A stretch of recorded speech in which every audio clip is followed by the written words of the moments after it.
right, and we start with breaking news. Live pictures of the House floor. We're waiting to see if Republicans have any more luck with the sequel than they did with last week's efforts to impeach Homeland Security Secretary Alejandro Mayorkas. Voting is happening right now. We'll bring you the results as soon as we know whether or not Republicans have actually pulled it off this time. With that, we welcome you to the fairest show on television. And first tonight, a common theme here. Never underestimate Republicans' ability to screw things up. Republicans in Congress got up this morning with two very different choices. One, they could talk about Joe Biden's age over and over and over again. Finally, the media is covering this story. Or two, they could once again try and impeach the DHS secretary in a political stunt that has zero chance of fixing the border crisis and zero chance of removing Alejandro Mayorkas. And Republicans chose number two. The media will now focus on an impeachment that solves nothing, as we said, has no chance of removing Mayorkas because the Senate will not convict him. This vote once again highlights Republican dysfunction because some very serious Republicans will vote against it. It gives Democrats license to impeach future Republican cabinet members with whom they disagree with. Republicans right now, on the other hand, could be talking about Biden's age. Finally, after 4 years, they have the facts and public opinion on their side. Even Jon Stewart of The Daily Show agrees that it is a real problem. Democrats will say that any criticism like this, especially of Biden, is unfair because you just don't know Biden like they know Biden. He's sharp. He's focused. He is sharp, intensely probing. This is a man who is sharp. And the president was in front of and on top of it all. Did anyone film that?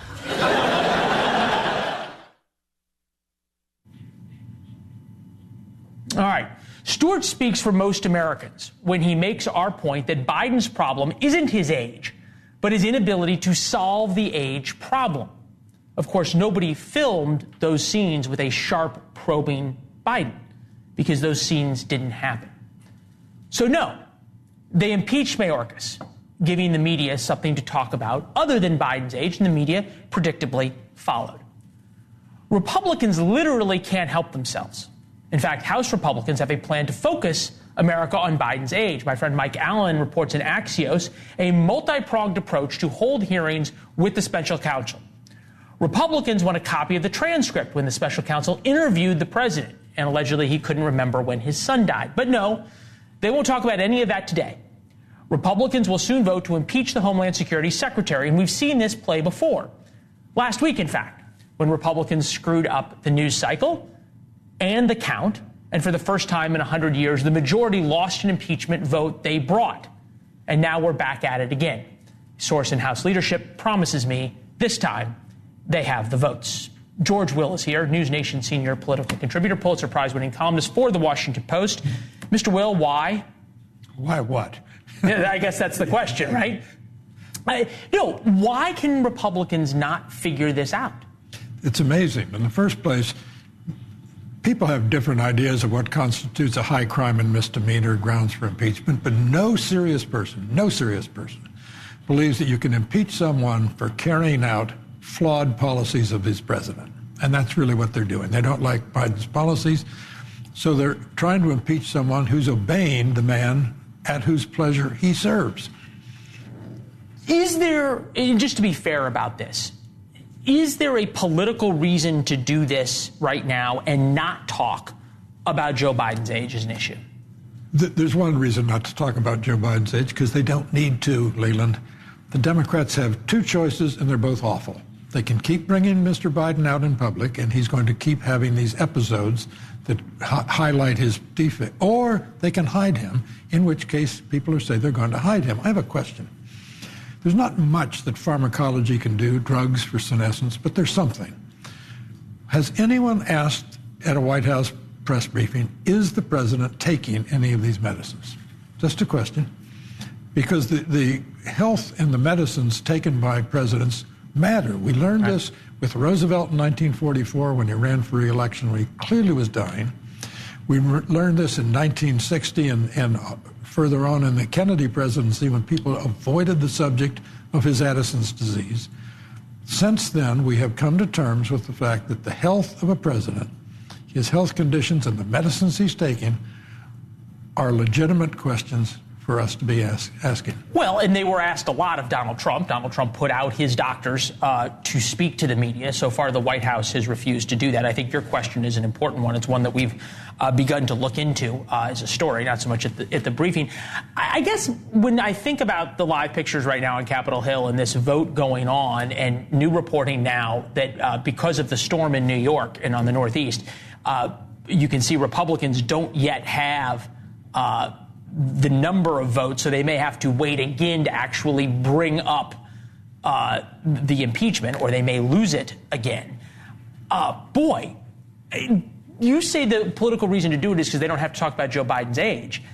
If they keep failing on these things, does that not hurt the Republican brand? But as you said, if they succeed, they fail. That is, if they succeed, they send it to the Senate, but the Senate will swat it down as rightly it should.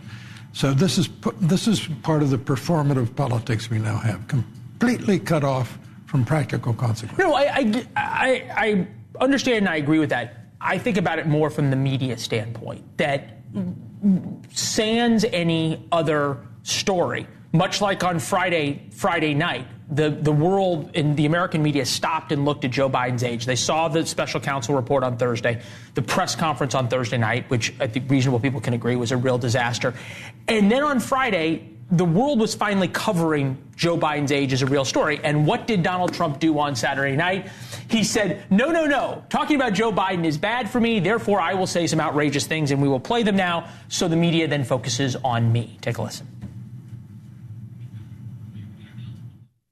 One of the presidents of a big country stood up and said, well, sir, if we don't pay and we're attacked by Russia, will you protect us? I said, you didn't pay? You're delinquent? He said, yes, let's say that happened. No, I would not protect you. In fact, I would encourage them to do whatever the hell they want. You got to pay.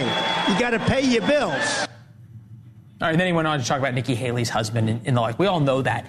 But at some point, Republicans keep giving an adversarial media to them and a friendly media to Joe Biden reasons to talk about how dumb Republicans are rather than how old Joe Biden is. That has to be a bad thing. It is a bad thing, and there are lots of things this country cares about and doesn't like. Big things like inflation, small things like get your hands off my dishwasher. All these things that are just annoying people. Government in their face all the time, and these are Trump and others are talking about things no one cares about. No one. Have Republicans always been this undisciplined, or is this a new phenomenon? No, I think this is new. The Republicans used to win elections. They used to care about winning elections. I don't think they care about winning elections now, or they wouldn't be putting all their eggs in the tattered basket of Mr. Trump's candidacy. Is it that they don't care about winning elections, or they are so terrified now of the fringe minority, the Marjorie Taylor Greenes and others who are demanding impeach Mayorkas and then fundraise off of it, that the relatively moderate center can't focus on the issues you talked about and therefore are forced into these kinds of votes? But that fringe minority is large enough to cause a primary against any disobedient senator or congressman. They're not worried about losing a general election. They're worried about primaries. Most of the members of the House are in safe seats, Leland. They couldn't lose them if they tried. Well, we'll see about that in New York right now, because there's a special election up there. George Santos tried, I guess, in some ways. Live pictures one more time. We're going to see how the vote comes together here. At what point, if they continue to fail, do they have to just say we're done? Or will they? They have to impeach Mayorkas, I think, don't they? Now that they've started this? No, they don't have to. They can say we tried, we failed. There's no disgrace in that. When you have a majority that slender and a few people can stop it, they might continue to stop it. I mean, you've seen Mike Gallagher and Ken Buck and others have said, no, this is too foolish for us. And if there are always 3 or 4 adults in the room, that's not many in the House, but still 3 or 4 is enough to stop the nonsense. All right. Mr. Will, good to see you, sir. Thank you very much. We appreciate it. Back to the Capitol, live pictures where normally they can at least all agree on spending money. At least 70 senators voted for it today. But spending money you don't have is a bad idea. Wasting money you don't have is dangerous. The $95 billion foreign aid bill passed the Senate, but faces an uphill battle on the House. Speaker Mike Johnson indicated today he would try to avoid even holding a vote. Pay attention to the subtitles. National security begins with border security. We have said that all along. That has been my comment since late October. It is my comment since... $95 billion is a ton of money. We're going to keep watching the vote here and let you know how the Republicans did on the whip count. But we're going to visualize for you how much $95 billion is. But first, we're going to give you just a short tour of the world, considering exactly what has happened. This is actually the $95 billion. We're going to visualize that first for you. So 30-story building here. This is 1 million $1 bills. That gets to the 30-story building. 95 billion $1 bills reaches stacked past the International Space Station 254 miles from Earth. So we're talking about an awful lot of money. Now we're going to try to change graphics here and head to our tour of the world, where in Ukraine we have already spent $74 billion. So that maybe doesn't reach the International Space Station, but where, like, you know, the shuttle is or something like that. Putin is still in power. Russia is proving to be economically resilient, and Putin is now unquestionably on the offensive. And now we may be getting the map of the world. The U.S. has spent $12 billion in Israel over the past 3 years, yet Hamas was able to attack Israel, leading to the current conflict raging in Gaza. So far, the ceasefire that President Biden wants to bring in hasn't happened. Egypt and Jordan have received $4 billion each over the past 3 years, and neither of them are calling for Hamas to surrender. And finally, over in Taiwan, the U.S. has paid $136 million in aid, and it appears increasingly likely that China will invade. So yes, as we said before, $95 billion is a lot of money. We don't need to show you the graphic again. We are going to bring in Senator Ron Johnson, who voted against the bill today. Senator, we appreciate you being with us. Thank you very much.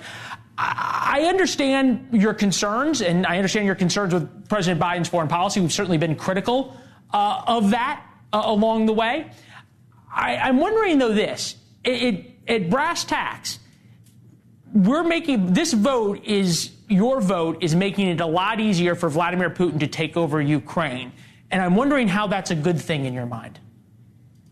Well, first of all, we don't have that $95 billion. Don't have it. There's no attempt whatsoever to, for example, rescind spending on the green energy boondoggles and actually pay for the $95 billion. We're spending about $880 billion on defense a year.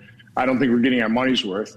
But the main issue here is we've been saying for quite some time, I think the American people have been saying, is let's secure our own border before we spend money that we don't have that further mortgages our children's future on securing other nations' borders. It's pretty simple.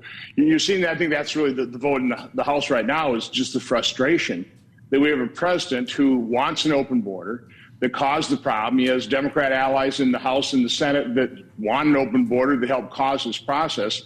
And there seems to be very little that we can do to force him to utilize the executive authority he has to secure the border. So, going into this process when the president was looking for supplemental funding, again, not paid for, we spent $880 billion plus on defense.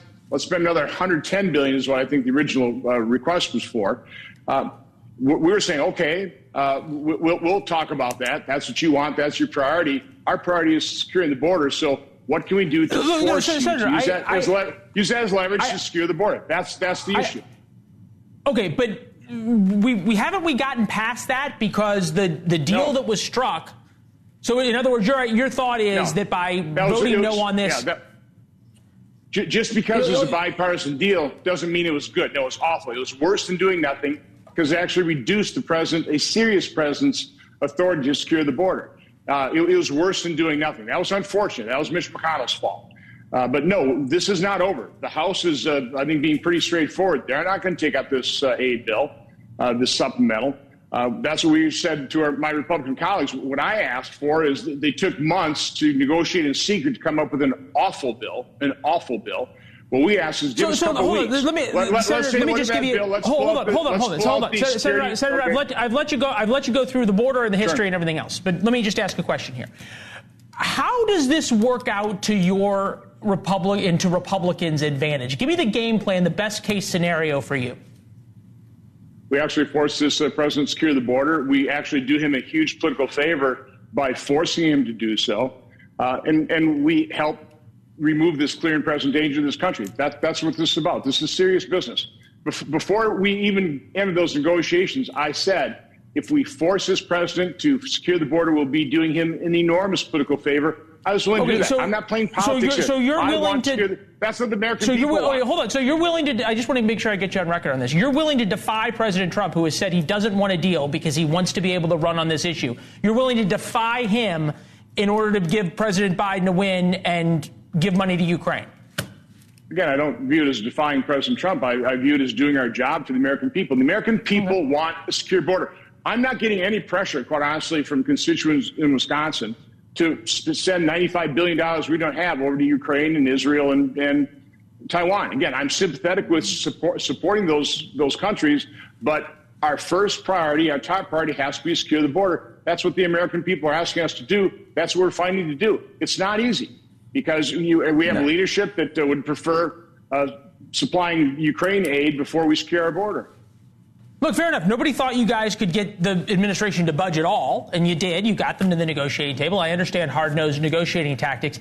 I'm thinking about Republicans' past couple of weeks. They tried to negotiate the border deal, and as you pointed out, the rank and file revolted against the deal that Republican leadership then had agreed to. Then you go over to the House side, and the impeachment of Alejandro Mayorkas failed. Now the impeachment vote is being brought up again. We understand that they may not have the whip count, right? If there's a chance that it fails again. Do you worry at all that constituents back in Wisconsin say, look, Republicans just aren't getting anything done. They're being great at saying no, but we want people who get things done in Washington? Sure, it's concerned, but again, the Democrats have the White House, they control the Senate, and we have a very slim majority in the House, so it's pretty difficult. So we're trying to do what we can. Again, it was the haplessness of Mitch McConnell that negotiated an awful, awful deal that in the end, he voted against.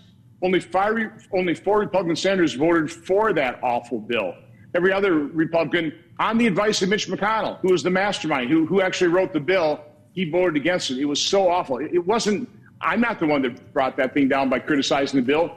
Once people saw the language, they realized, man, this is worse. This is worse than what we were told.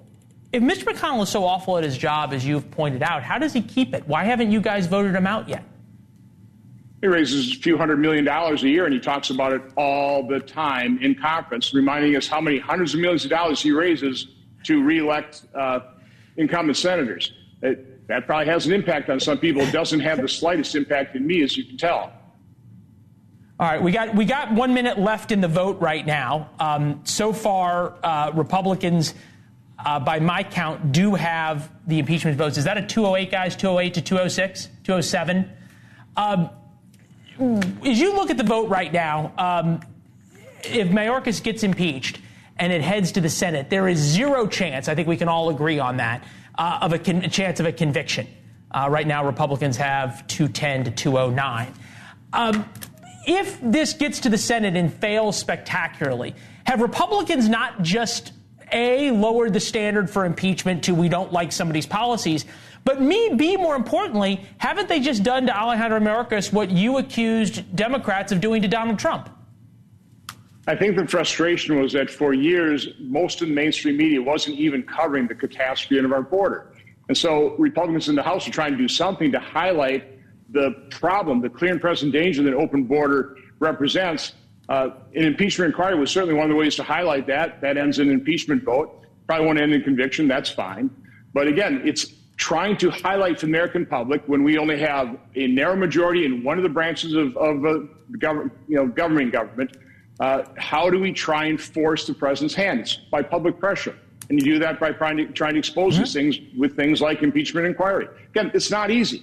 But again, the president has the authority he needs. President Trump used it to secure the border. President Biden used it to open the border. He's got the authority. He just refused to use it. We're trying to force him to do it. It's not an easy task. All right. No, you point out that it's not an easy task. It is not. And also, credit where credit's due. The Republicans have raised the immigration issue now to the national conversation in the way it was not before. Right now, the vote remains tied. Actually, just now went to 214, 213.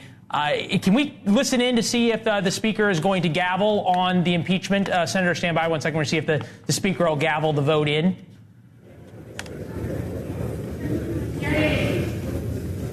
On this vote, the yeas are 214 and the nays are 213. The resolution is adopted.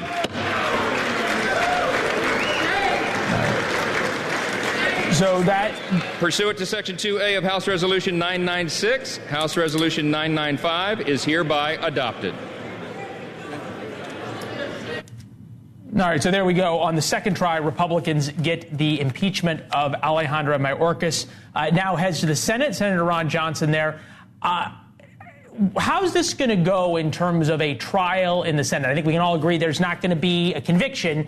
What are Republicans going to highlight and win points on that they haven't already with the impeachment inquiry?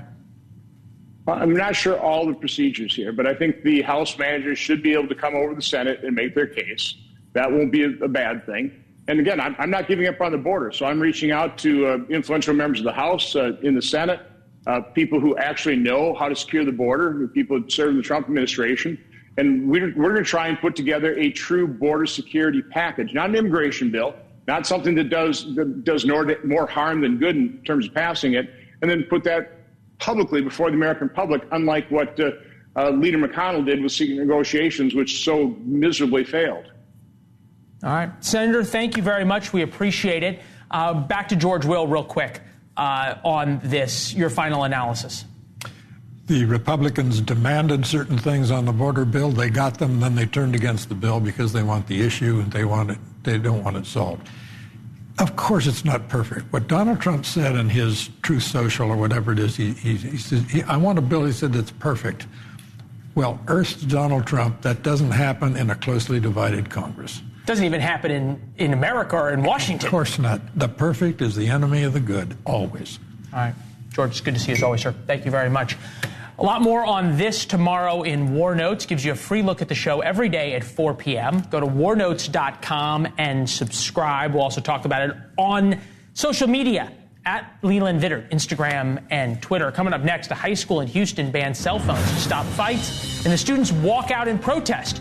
Who's really running Houston's schools? And must-see TV, the coming Trump court hearing that has everything. Sex, affairs, vacations, money, maybe even perjury. Can Trump's lawyers flip the script on Fani Willis?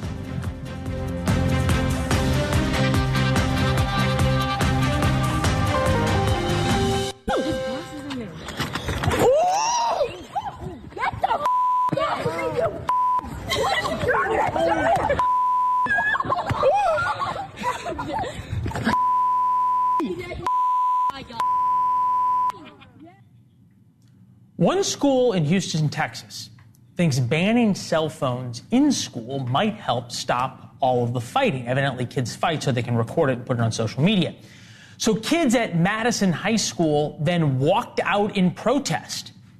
One teacher, so frustrated with everything that she has quit. Melissa Yarborough joins us now. She was a sixth grade reading teacher until last month. Melissa, thank you for being with us. I'm just top level. Is cell phones in school a right? I'm wondering why kids think that they can do this. Well, we've always had problems with fighting in school. I think cell phones in school is a new issue that schools are dealing with nationwide. But the real issue of what's happening in Houston and the real reason behind the walkout was a bunch of bad policies being put into place in Houston schools. And the cell phones were just the tip of the iceberg. It was just the last straw. In fact, this wasn't the first school to have a walkout this year. Another high school had a walkout earlier, also for the bad policies being put in place by HISD, by the school district. But it's not our regular school district right now. The bigger issue in Houston, and also the threat to schools nationwide, is a state takeover of the local school district, which is what we're experiencing right now. Right. No, I get that. And I understand why kids are angry, although the reason for the state takeover is because of how bad the schools in Houston were doing. The state doesn't... One school. Yes, one school triggered a new law that was written that said if a school has a failing grade for at least 3 years, if it has an F for 3 years, then the state can take over. And so one school... Why is that a bad thing? Why is it a bad thing for a state takeover? Because the local citizens lose our right to vote for our own elected school board, and then we lose the right to hold them accountable. So once the state has placed a school board in place of their appointed people, not elected, we, the citizens, have no way to hold those electeds accountable, and they can essentially do whatever they like. Look, this goes both ways, and I always know there's politics involved. But I guess when I think about this, in terms of the policies that are implemented, I know some of the students are saying that this is like reform school. We get in trouble for everything because of these new state policies. One study found that test scores increased by 6.4% after schools banned cell phones. That was doubled for low-achieving students. Cell phone bans can help children with socio-emotional learning because they actually have to interact with each other. Again, I get the concept of kids being upset. I'm just wondering how they feel they have the right to do something that I would have never done, which is walk out. Well, I think it all depends on how things are done. Of course, many people would agree with you that cell phones should have no place in school or should be picked up at the beginning of school and turned in at the end, which is what the school was trying to do. What I think caused all of the outrage is the way that the students are being treated, the way they feel they're being treated, their perception of the administration's response to them. I noticed in my own school, and part of the reason I did not want to stay there is a sense of just not listening to students, instead doubling down, administrators shouting at kids in the hallways over small things. Because they know that they'll get in trouble from higher ups. If a student is seen, for example, walking down the hallway. Hold on. Forgive me, though. I got shouted at a lot in school. And sometimes I changed my behavior. Sometimes I didn't. Yeah, I did. And I'm wondering why, if a kid's doing the wrong thing and they get shouted at by an administrator and then they protest, how that is in any way a reflection of a good thing. Well, I think that how you're trying to correct a student's behavior should be on level with what they're doing, what's wrong. So if a student has earbuds in, walking down the hallway, should you be shouting at them the way that a drill sergeant shouts at? Why do they have due respect? You're a teacher. I would think that students not listening, it's probably pretty clear the rules are no earbuds. Again, at some level, don't kids have to be held accountable for their behavior? Sure. Being nice doesn't work. What do you do? It should be in humane ways that respect their humanity. When you're shouted at, it doesn't make you agree. It doesn't make you respect the person who's shouting at you. It may make you scared. And so you're acting from a place of fear. Maybe you haven't studied education, but those of us who have studied education and how to interact with students and child psychology, educational psychology, we understand that, you catch more flies with honey. So it really is in the way that you approach situations. We got to run. You make a good point. I think people have different views on this, but I will say this: I admire the fact that you voted with your feet. Someone who's willing to resign and say, "I'm done." That says a lot. So we appreciate you being with us. Thank you. Thank you. All right. A correction now. On last night's program, we did a story about the controversial RFK Jr. ad that aired during the Super Bowl, which was produced by the American Values 2024 Super PAC. During that segment, we pointed out that the super PAC's funding came largely from businessman Timothy Mellon. During that part of our coverage, however, we mistakenly showed a picture of another executive who is not Timothy Mellon and who does not, to our knowledge, have any association with the American Values 2024 super PAC or with the funding or production of the RFK ad. On balance, regrets the error, fully retracts, and apologizes for the misidentification. Next, Joe Biden wants to stop the shrinkflation, where you pay the same for a bag of chips but get less chips. They tried that once in Russia, as a matter of fact. We'll let you know how it turned out.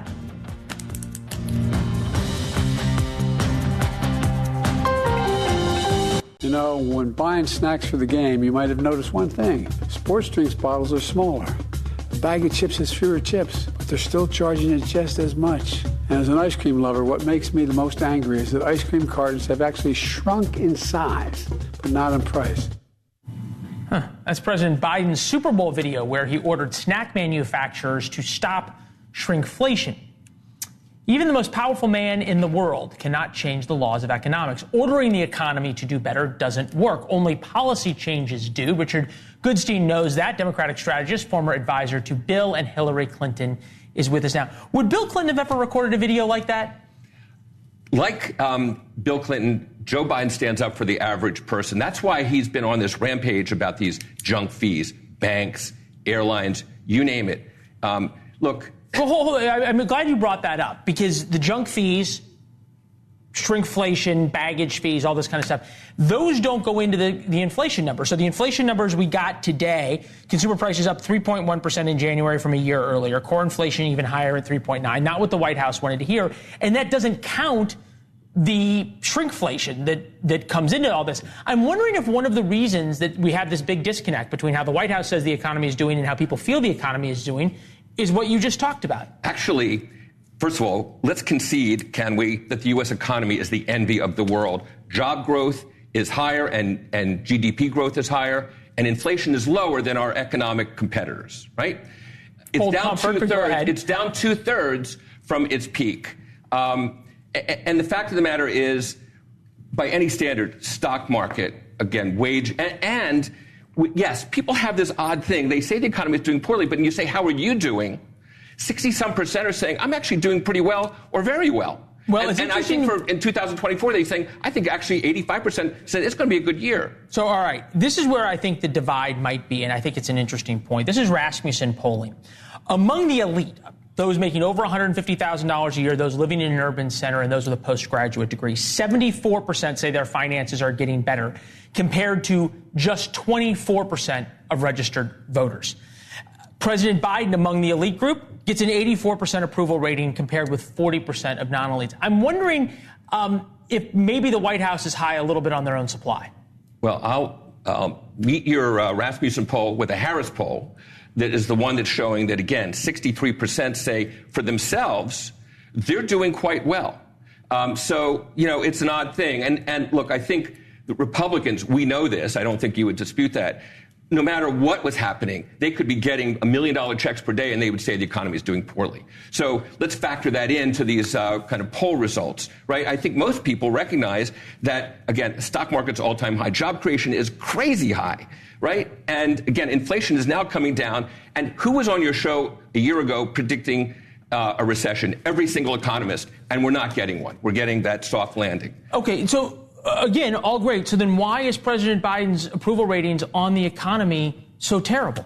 Again, I think progressives who want the moon. They want climate change to stop tomorrow. They want all these. Isn't this part of the problem, though? You've got a president who wants progressive policies, right, and implemented a lot of progressive policies, including spending $1 trillion we didn't have, that fueled the very inflation that's crushing working class Americans. It didn't fuel the inflation worldwide. Again, the U.S. is lower in inflation than all our economic competitors. And there's nothing that Congress did that made inflation higher in Europe, okay? And the infrastructure bill was not liberal. Lowering prescription drug prices was not liberal. Go down the list of, the chips and science bill to get semiconductor chips, so we're not dependent on China. Donald Trump talked a great game about China. Biden's actually tackling it. So those are not liberal things. Okay. Those are actually quite moderate and effective. Fair enough. Thanks, Leland. Leland. Thank you very much. Coming up next, past the popcorn, Fani Willis is set to testify about her affair with the special prosecutor she hired to go after President Trump. The tables turned on the woman who made targeting Trump part of her platform.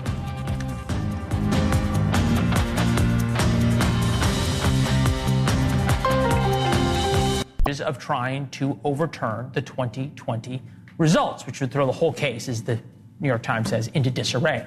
Willis hired and paid Nathan Wade $655,000 as a special prosecutor and at some point began an extramarital affair. Trump's co-defendant's attorney says Wade used some of the money paid by Willis's office to take Willis on vacations and cruises, thus creating conflicts of interest. Chandel Summer is here, former assistant public defender in Fulton County, Georgia, now practices divorce law and the like. So this is exactly your area of expertise. What are you most interested in seeing on Thursday? I am most interested in seeing whether or not there is a connection to Fani Willis and Nathan Wade in such a way that she received a pecuniary interest or a kickback from his having been paid a significant amount of money as special prosecutor in this case. One of the interesting facts about this case is that the other two special prosecutors haven't been paid near as much as Nathan Wade has been paid. And so it sort of raises eyebrows as to why he was paid so much more.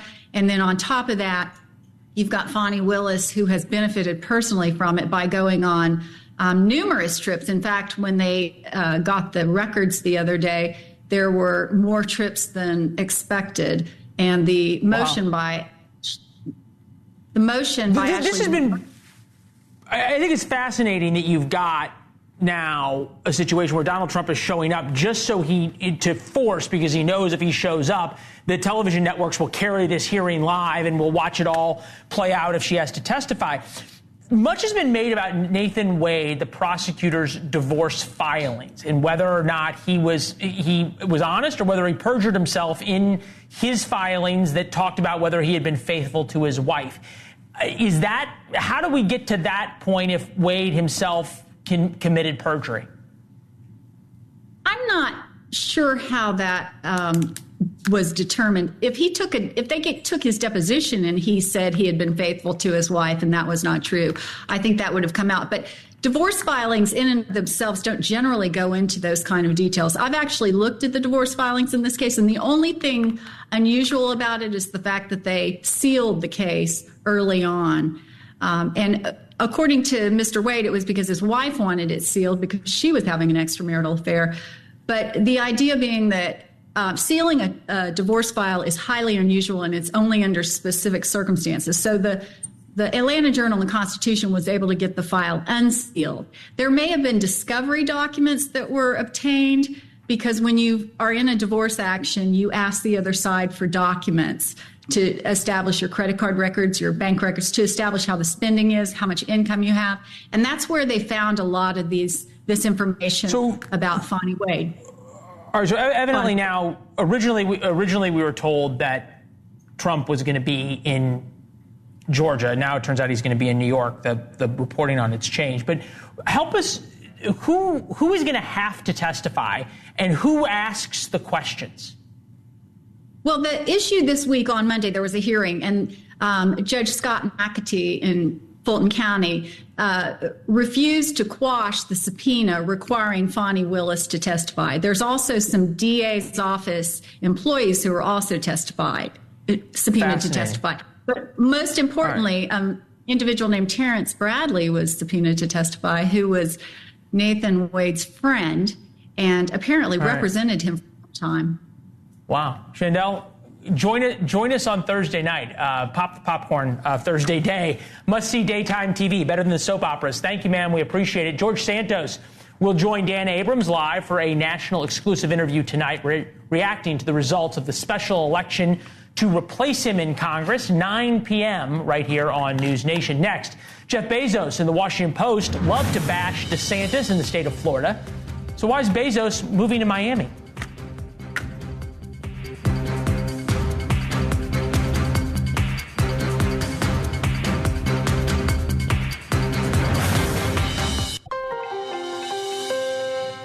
Welcome back. Democrats' progressive agenda knows no friend like the Washington Post. Their reporting often reads like op-ed pieces on everything from immigration and taxes to crime and education to climate and COVID.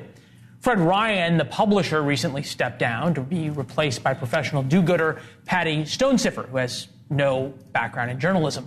A decision most likely made by the paper's owner and space enthusiast Jeff Bezos. Bezos, as you might have heard, moved to Florida in timing that is certainly coincidental.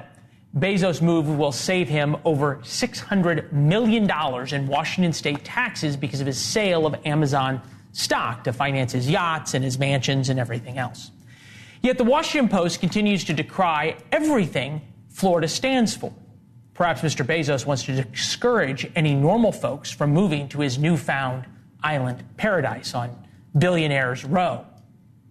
Despite plummeting readership, the Post still sets much of the agenda in Washington. So us normal folks all around the country are regulated and taxed by the whim of Jeff Bezos' elite worldview. That's what Washington focuses on, all the while he chills in Florida. So think about that the next time you order big on Prime Day. You heard about this first at War Notes. That's our daily newsletter. It gives you a free look at the show every day at 4 p.m. Comes from me, so you can respond to the email. We read all the replies. We read some and respond on air. Also on Instagram and Twitter at Leland Vittert to continue the conversation. Warnotes.com to subscribe for free.